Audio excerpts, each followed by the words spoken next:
Centro especializado em reabilitação para tratamento de infecção por arboviroses em João Pessoa, trabalho de finalização da graduação da discente Amália Helena Malheiros Ribeiro, orientador professor Antônio Cláudio Ximenes Massa, avaliador interno professor Rui Vanderlei Rocha Júnior e avaliador externo arquiteta Raquel Lins.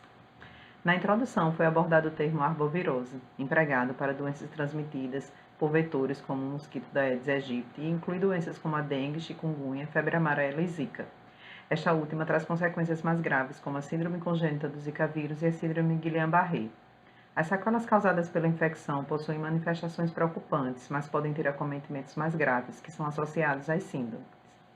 Por se tratar de doenças que necessitam de tratamento imediato e ininterrupto, faz-se necessário assegurar assistência por meio de um centro especializado em reabilitação tipo 4, que abrange o tratamento físico, visual, auditivo e intelectual. O objetivo principal visa propor um anteprojeto de um centro especializado em reabilitação para tratamento de infecção por arbovirose em João Pessoa, Paraíba, seguidos pelos objetivos específicos que são utilizar métodos que influenciem positivamente na qualidade do tratamento através da relação entre o usuário e o espaço, pesquisar sobre formas de utilização de espaços flexíveis no intuito de reconfigurar os ambientes às novas demandas dos usuários e estudar elementos que promovam o conforto térmico e lumínico. Os procedimentos metodológicos foram iniciados pelo levantamento bibliográfico, que buscou embasar a pesquisa apoiada em consultas a materiais de referência. A consulta à legislação vigente orientou a elaboração do anteprojeto apoiado em leis. Na etapa da escolha do sítio, foi realizada uma visita técnica ao lote para compreender a dinâmica dos fluxos e observar as suas características. Já na fase de referências projetuais, buscou-se compreender as relações estabelecidas entre os projetos de referência, os espaços e o entorno. Na última fase da elaboração da proposta, foram definidos os aspectos pré-projetuais e desenvolvida a proposta, que culminaram na elaboração dos desenhos técnicos e da maquete eletrônica. O referencial teórico abordou as patologias causadas pela infecção por arbovirose, revelando o número de casos na Paraíba no ano do surto, conforme gráfico acima, e um acúmulo de casos da síndrome congênita do Zika vírus, conforme gráfico abaixo. Também realizou uma análise sobre as vítimas da arbovirose, pessoas que residem em regiões onde a infraestrutura é deficiente, favorecendo a proliferação do vetor, principalmente no período de chuvas, como indica o gráfico. Este item, o 3, discorreu sobre os aspectos históricos da deficiência, trazendo dados como publicado pelo Censo 2010 do IBGE, no qual cerca de 46 milhões de habitantes declararam ter algum tipo de deficiência, conforme gráfico. Nesse sentido, foram criados os centros especializados em reabilitação, serviço atualmente oferecido na cidade de João Pessoa, marcado no mapa em azul, em Campina Grande em rosa e em Sousa em bege, onde cerca de 10 mil atendimentos entre os 14 mil oferecidos no estado são efetuados na capital paraibana. Conclui-se que, de fato, é necessário desafogar a prestação de serviços do equipamento do município de João Pessoa. Por fim, vê-se na figura acima a Vila Savoy, do arquiteto modernista Le Corbusier, que implementou elementos facilitadores da flexibilidade, como a modulação estrutural. Na figura abaixo, as soluções aplicadas pelo arquiteto João Filgueiras de Lima, o Lelé, conectando a arquitetura, a arte e a natureza, no intuito de humanizar os espaços, em sua parceria recorrente com o artista plástico Atos Bucão. Na fase de referências projetuais, foram selecionados projetos que tivessem tipologia e climas próximos ao da proposta, como o Centro de Reabilitação Be Relotion, é um centro comunitário de reabilitação física para veteranos de guerra, onde também abriga atividades culturais que se estendem aos familiares. A segunda referência projetual é um dos hospitais da rede Sara Kubitschek, é um centro de neuroreabilitação de crianças e adultos com lesões medulares e cerebrais. Por último, a Fundação Centro Integrado de Apoio ao Portador de Deficiência, FUNAD, é um centro de reabilitação de tipologia 4, que oferece reabilitação para múltiplas deficiências. Através da análise das referências projetuais pelo método de Baker, foram destacados elementos relevantes para a implementação da proposta, tais como a proximidade com vias de grande fluxo, favorecendo o acesso ao equipamento, uso de materiais de baixo custo e manutenção e que atendam o requisito da durabilidade, utilização de elemento de adequação ao clima, conexão entre o interior e o exterior, enaltecimento de blocos setorizados e formas primárias na volumetria e a modulação estrutural, que permite a flexibilização. Aspectos pré-projetuais.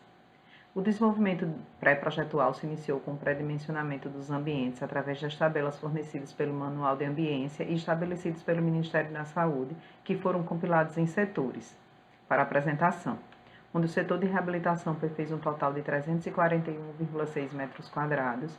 Já a área comum de reabilitação, onde estão localizados os ambulatórios e a recepção e apoio, totalizaram 731,7 metros quadrados. O setor profissionalizante social somou 733 metros quadrados e o programa de necessidades foi finalizado com mais de 3.000 metros quadrados de área externa. O fluxograma, elaborado por setores, auxiliou na disposição espacial e determinou o fluxo. Considerando o acesso social, os usuários percorrem a recepção e apoio, também podem acessar a parte administrativa e seguem pelos setores de reabilitação, área profissionalizante social, ambulatórios e áreas de convivência. O acesso dos funcionários segue o fluxo inverso da dos usuários para o acesso ao prédio. Na etapa de definição e justificativa do lote para a proposta do anteprojeto, ela se iniciou com a busca de um terreno entre os disponíveis nas zonas de grande equipamento e que atendesse os parâmetros legais vigentes, mas também o de visibilidade do edifício e o de fácil acesso aos usuários. Além disso, o lote precisava de área suficiente para abrigar muitas áreas verdes. O terreno está situado no bairro do Cristo Redentor, na esquina das avenidas Diógenes Chianca com Ranieri Mazzilli, possuindo pouco mais de 10.000 metros quadrados e uma topografia com pouco desnível. Em relação à caracterização do lote, ele está próximo à via federal, que facilita o acesso através das BRs 230 e 101, que se cruzam no viaduto Ivan Bichara, marcadas pelas linhas tracejadas em vermelho logo acima no mapa. Também podemos observar, através das linhas tracejadas em laranja, espalhadas por todo o mapa, os possíveis trajetos até o equipamento pelos bairros e identificar as posições de pontos de transporte público, as conexões entre as vias, a passarela de pedestre. Quanto aos aspectos locais, está inserida numa zona de grandes equipamentos e classificado como institucional regional, na codificação dos usos do solo, no qual é definido parâmetros construtivos, como área mínima, ocupação e afastamentos.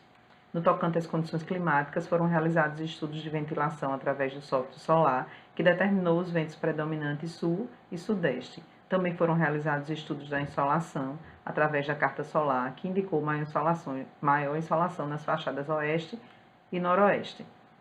Os aspectos conceituais foram reunidos por meio das definições das diretrizes projetuais, do conceito e do partido arquitetônico.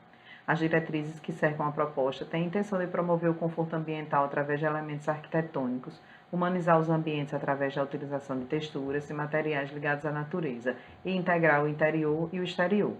O conceito está em conectar os usuários e funcionários com a natureza e a arte, promovendo um efeito positivo tanto no tratamento dos usuários quanto na produtividade dos funcionários. O partido arquitetônico surgiu como consequência do ângulo de divisa do lote a noroeste, direcionando a volumetria para a ventilação predominante. Proposta.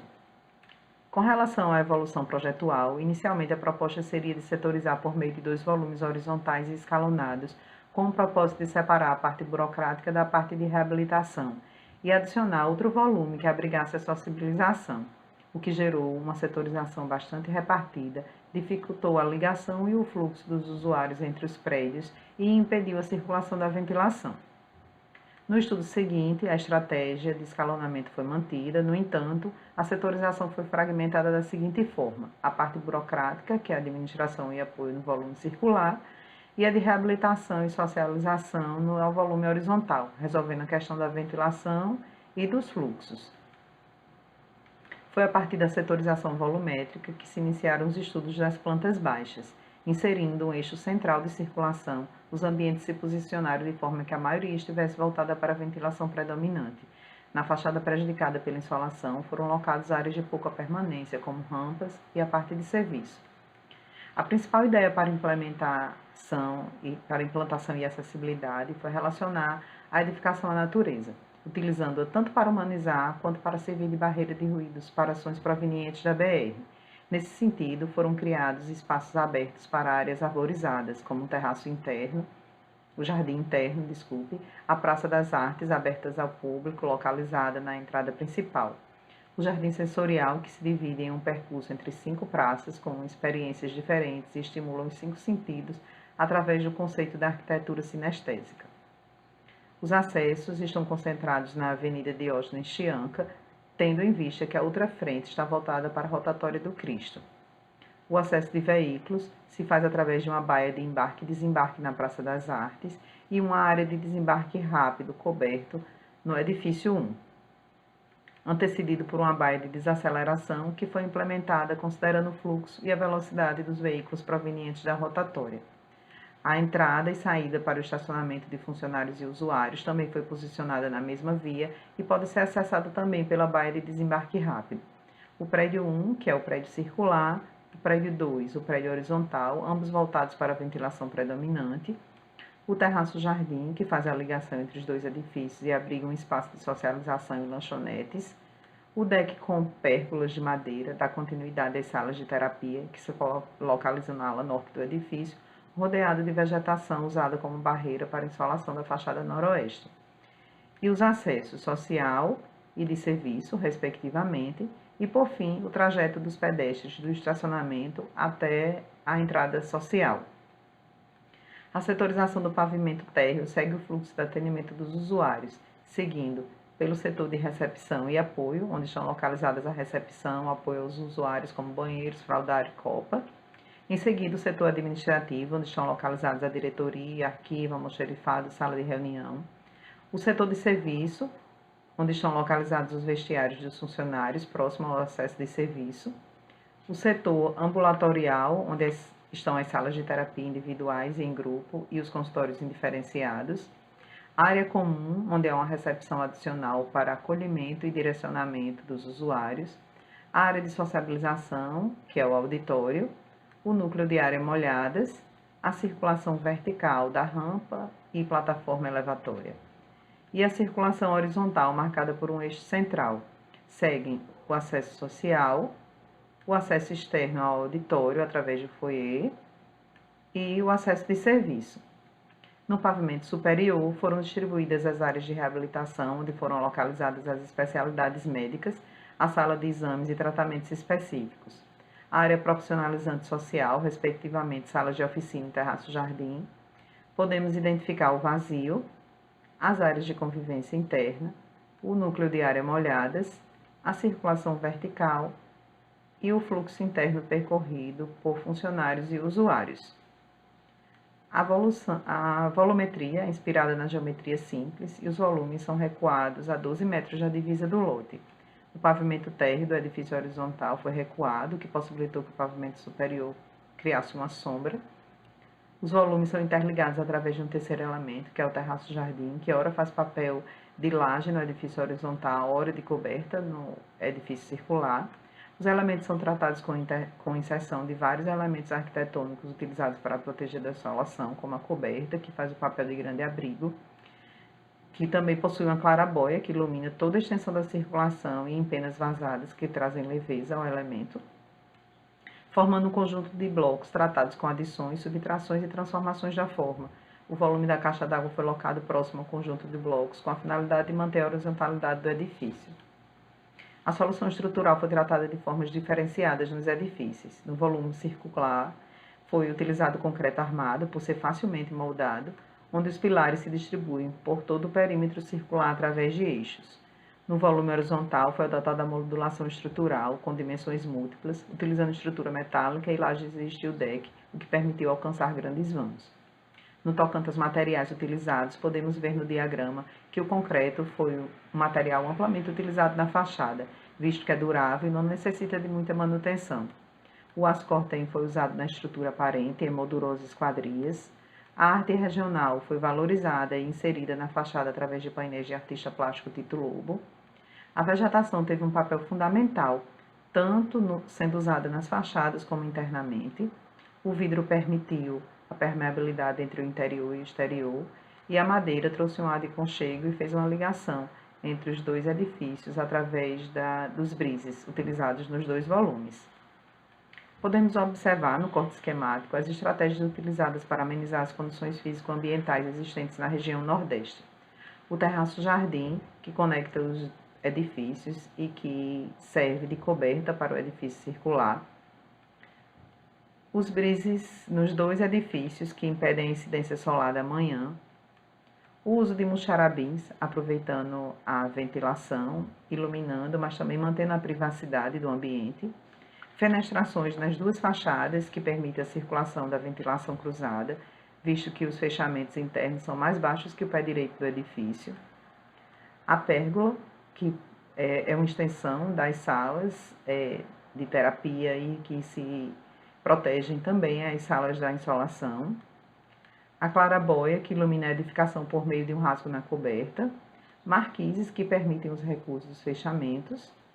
E os brises a noroestes, que amenizam a insolação da tarde. A flexibilidade nos prédios institucionais permite adaptar os espaços de acordo com a necessidade dos usuários. Para alcançar esse fim, foram utilizados elementos que propiciam a flexibilidade, como a modulação estrutural em aço, com grandes vãos, que oportuniza a flexibilidade dos arranjos interiores. Nesse sentido, foram utilizados divisórios de painel em drywall para vedação interna, que pode ser fixada por cima do revestimento do piso, com parafusos, possibilitando a mudança das vedações sem necessitar substituí-lo. O planejamento do layout aplicado ao projeto teve como apoio a cartilha do SOMASUS, que apresenta alternativas de layout baseados na RDC número 50/2002. No exemplo do consultório indiferenciado, área destinada ao procedimento e consultas multidisciplinares, foram aplicadas as normas citadas e respeitados os limites mínimos de área e a determinação do mobiliário exigido. Seguem as plantas baixas humanizadas, a planta de coberta, a planta do pavimento térreo e a planta do pavimento 1. Também os cortes humanizados e as fachadas. Quanto à espacialidade, a fotoinserção mostra o equipamento inserido no entorno, rodeado por grandes equipamentos, como os correios e telégrafos do lado esquerdo, a Empasa do lado direito e por trás da edificação noroeste, uma parte do bairro do Cristo Redentor. À vista da fachada sudeste, pode-se observar o uso de materiais nos volumes, trazendo uma ligação entre eles. A fachada noroeste, observa-se os brises, marquises ajardinadas, inseridas para proteger da insolação. Novamente, a fachada noroeste, agora inserida no entorno. Vista na altura do observador da Praça das Artes, onde usuários e moradores locais podem usufruir do espaço. Uma vista na altura do observador do deck, que funciona como extensão das salas de terapia e protegem da insolação. Também na altura do observador, uma vista do jardim sensorial, onde os usuários podem estimular as sensações através do percurso. Uma vista do terraço-jardim ao entardecer.